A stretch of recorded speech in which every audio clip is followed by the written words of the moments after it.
আমার যেটা রুটিন, অবসরে আসার পর রাত্রে যখনই ঘুমাই আমি সকালে উঠি, প্রায় দিনই তাহাজ্জুদের নামাজ পড়ি, তারপর ফজর নামাজ পড়ে আবার ঘুমাই। ঘুমের থেকে উঠি 10টা, 10:30, কখনো 11টা বাজে। আর যদি কোনো গেস্ট আসে হয়তো আগে একটু উঠি, আর নাড়ি উঠি। আজকেও তাই হয়েছে। আজকে আনুমানিক 10টার দিকে আমি ঘুমের থেকে উঠেছি। ইনফ্যাক্ট একটা কলও এসেছিলো। তারপরে আমাকে যখন জানালো আমার এক বন্ধু, সে জানালে এরকম একটা বিষয় এসেছে, তখন আমি এটা প্রথম দেখি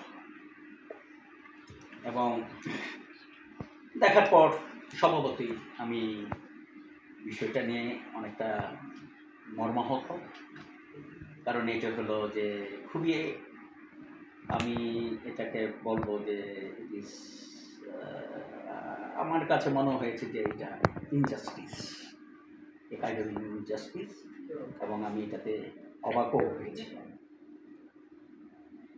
কেন ইনজাস্টিস কেন মনে হচ্ছে? কারণ এখানে যে বিষয়গুলো তারা অভিযোগ যে দুইটা অভিযোগ এনেছে, সেই অভিযোগ দুইটা তো আপনারা করেছেন। Can you repeat those two? কি অভিযোগ দুইটা কি এনেছে?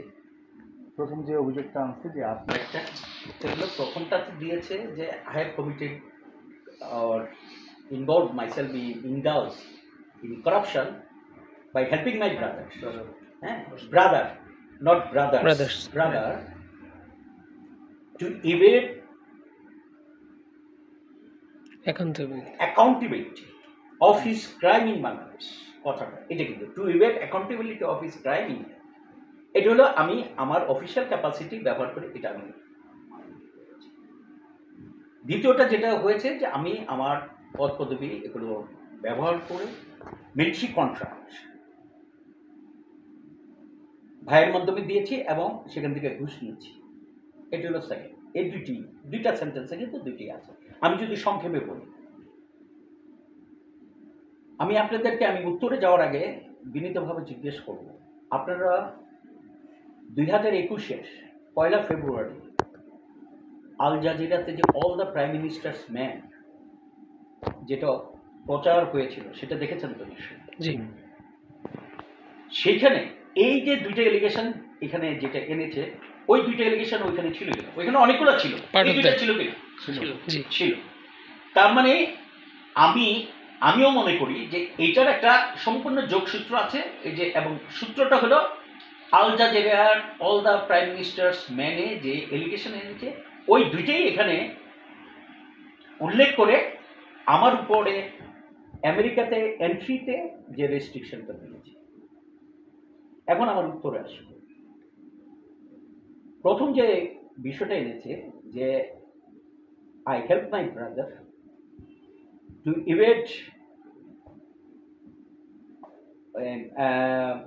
all his legal proceeding or accountability of his crime in Bangladesh.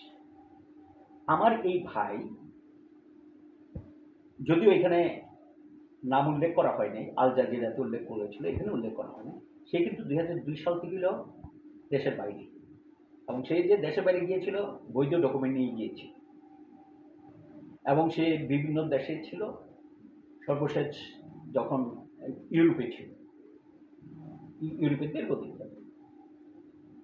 তো এখন এইখানে যে জিনিসটা দেওয়া হয়েছে যে আমি আমার ভাইদেরকে বিভিন্নভাবে সহযোগিতা করেছি আমার অফিসিয়াল ক্যাপাসিটি ব্যবহার করে, আমি এটা মেনে নিলাম না। কারণ এটা আল জাজিরাও বলেছিল এবং তারা যে সমস্ত এভিডেন্স এনেছিল এগুলার অনেকে অনেক বিশ্লেষণ করেছে, এবং এগুলার হলো যে জেনুইনিটি যেটা বা সঠিকতা এটা পায়নি, বা কেউ এটা হলো যে ওইরকমভাবে উপস্থাপন করতে পারেনি। There is no such evidence যে আই ওয়াজ ইনভলভড। এটা হলো একটা, আমি বলবো যে মন গড়া একটা, সেখানেও এই অভিযোগটা ছিল যে আমি আমার ভাইদেরকে হেল্প করছি। আর দ্বিতীয়ত আপনারা দেখেন যে আমার এই ভাইকে যখন দেশের প্রচলিত আইন অনুযায়ী সাংবিধানিক দায়িত্ব আওতায় যখন মহামান্য রাষ্ট্রপতি কর্তৃক তাকে তার বিরুদ্ধে যে অভিযোগটা ছিল সেই অভিযোগ থেকে যখন তাকে নিষ্কৃতি দেওয়া হয়, ওই অভিযোগে কিন্তু স্পষ্ট লেখা আছে এটা একটা রাজনৈতিক উদ্দেশ্য প্রণীত মামলা ছিল। এ কথাটা কিন্তু লেখা আছে, এটা তো হলো গ্যাজেট হয়েছে, সবাই জানে। এবং আপনারা হয়তো অনেকে জানেন যে আমার সেই ভাইটা কিন্তু রাজনীতির সাথে ওতপ্রোতভাবে জড়িত ছিল, এখন হয়তো না, তখন। তো সেই ক্ষেত্রে তার বিরুদ্ধে যে জিনিসটা আনা হয়েছে, আমি সেখানে ইনফ্লুয়েন্স করেছি, আমি ইনফ্লুয়েন্স করে তাকে হলো যে আইনের বাইরে হলো আসার জন্য আমি করেছি, এটা হলো সম্পূর্ণ ভিত্তিহীন। কোনো কেউ যদি প্রমাণ দিতে পারে, আমি এটার কনসিকুয়েন্স মাথা পেতে দেব। This is number one. Number two, আমি 4 বছর ছিলাম বিজিবির ডিজি ছিলাম, 3 বছর সেনাবাহিনীর প্রধান ছিলাম। আমি বাংলাদেশের ইতিহাসে দ্বিতীয় যে ডিজি বিজিবিও ছিল এবং সেনাপ্রধান ছিল। এক ছিল জেনারেল আতিক, উনি বিডিআরের ডিজি। আর সেনাবাহিনীর যে কোনো হার্ডওয়্যারের এই সমস্ত কন্ট্রাক্ট করতে হলে ডিজিডিপির মাধ্যমে যেতে হয়। তো তাদের কোনো লাইসেন্স আছে? আপনারা খোঁজখবর নিয়ে দেখেন। আমি তো এখন ইউনিফর্মে নাই, বুঝলেন? তাদের আমার কোনো ভাইয়ের নামে কোনো লাইসেন্স আছে কিনা, this is number one. Number two, আমি উইথ কনফিডেন্স আমি বলছি, আমি বিজিবি থাকতে অথবা সেনাপ্রধান থাকতে আমার কোনো ভাইকে আমি বিজিবিতে অথবা সেনাবাহিনীতে কোনো কন্ট্রাক্ট দিই, কোনো কন্ট্রাক্ট দিই। এটা যদি কেউ যদি প্রমাণ করতে পারে, আমি তো এখন তো বাইরে, করো, কেউ যদি দিতে পারে, again I am ready to accept any consequence.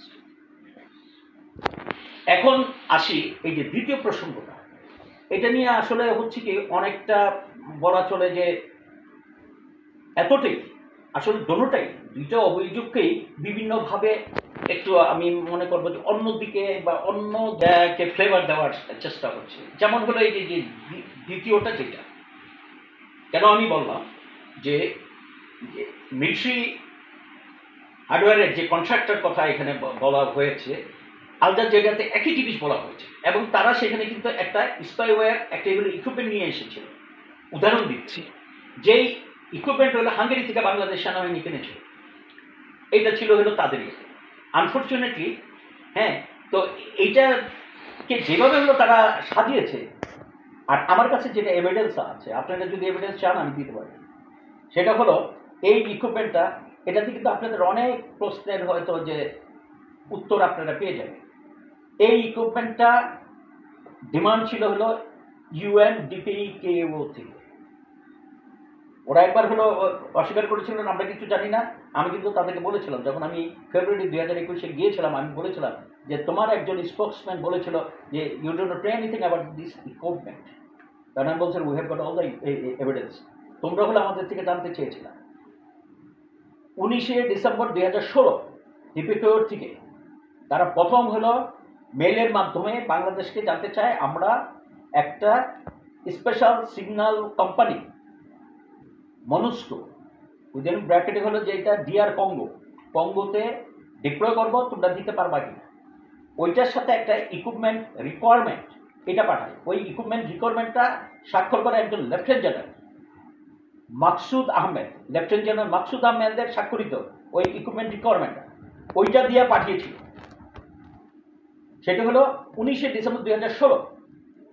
তারপরে সেটার উপরে 5ই জানুয়ারি বাংলাদেশ সেনাবাহিনীর থেকে তখন একটা উত্তর দেওয়া হয়, আমাদের এই ইকুইপমেন্টটা নাই, এটা যদি দিতে হয়, ডিপ্লয় করাতে হয়, তাহলে আমাদেরকে এটা কিনতে হবে, এবং আমরা সেক্ষেত্রে সেপ্টেম্বর 2018-র আগে আমরা এটা ডিপ্লয় করতে পারবো না।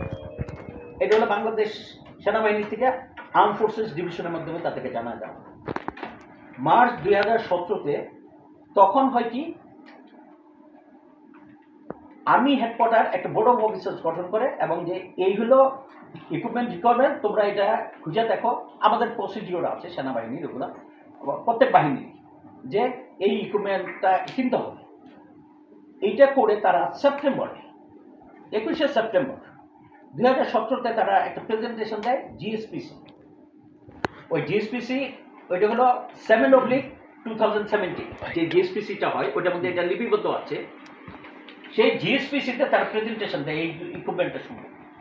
তখন ওই জিএসপিসিতে এটা অনুমোদিত হয়, এবং ওই প্রেজেন্টেশনের মধ্যে এটার UNDPKO রিকোয়ারমেন্ট কী ছিল, ওরা যে ইকুইপমেন্টটা রিকমেন্ড করছে, সাজেস্ট করছে, সেটা কি মানে মিট করে কিনা, কস্ট কত, কোন দেশের, এভরিথিং ছিল এভরিথিং এগুলো একটা থাকে যখন জিএসপিসিতে উপস্থাপন করেছে এবং জিএসপিসিতে ওই ইকুইপমেন্টটা অনুমোদন করা, তখন এটা পাঠানো হয় আর্ম ফোর্সেস ডিভিশনে ফর অ্যাপ্রুভাল, যে এই ইকুইপমেন্ট পাওয়া গেছে, এটা ইউএনএ ডিপ্লয় করতে হবে, এটা হলো এই কিনার জন্য, এই হলো সব কিছু। 4 জুন 2018 এটা হলো এফডি অনুমোদন দেয়। দেওয়ার পরে এখানে ডিজিডিপি তখন হলো এটার এই কন্ট্রাক্ট প্রসেস এগুলো সব করে, যেগুলো মিলিটারি হার্ডওয়্যার এগুলো কেনার জন্য, সেটা বিজিবি হোক বা ইয়েটা হয়, এগুলো কেনার জন্য হলো ডিজিডিপি হলো কন্ট্রাক্ট, এগুলো টেন্ডারদের কন্ট্রাক্ট, এগুলো সব কিছু তারা করে। 26শে জুন তারা হলো কন্ট্রাক্ট সাইন করে এটা, এবং এই ডিজিডিপি আর্মি হেডকোয়ার্টারের অধীনে নয়, ডিজিডিপিটা হলো আর্ম ফোর্স ডিভিশন দেখে, এবং এটা হলো মিনিস্ট্রি অফ ডিফেন্স আর্মি। ঠিক আছে, আমি দায়িত্বভার গ্রহণ করেছি হলো 25শে জুন 2018, অর্থাৎ যেদিন কন্ট্রাক্টটা সাইন হয় তার ঠিক আগের দিন। এবং এই যে 29শে ডিসেম্বর 2016 থেকে যে এইটার এই যে প্রসেসটা হয়েছে, আমি তো সেনাপ্রধান ছিলাম না, আমি আর্মি হেডকোয়ার্টারে, তো এই প্রসেসের সময় তো আমি এটার সাথে কোনোভাবেই সম্পৃক্ত ছিলাম না। তা আমি যেটার সাথে সম্পৃক্ত নাই, সেই কন্ট্রাক্ট আমার ভাই হাঙ্গেরি ছিল বলে আমি তাকে দিয়েছি, আমি সেনাপ্রধান হয়েই ওই সেদিনই করছে, এরপরের দিন কন্ট্রাক্ট সাইন করেছে, এরকম একটা, এটাকে আজগবি একটা অভিযোগ মনে হয়নি? আমি যেটা বলছি, আমার কাছে I have got all the documents. তো এটা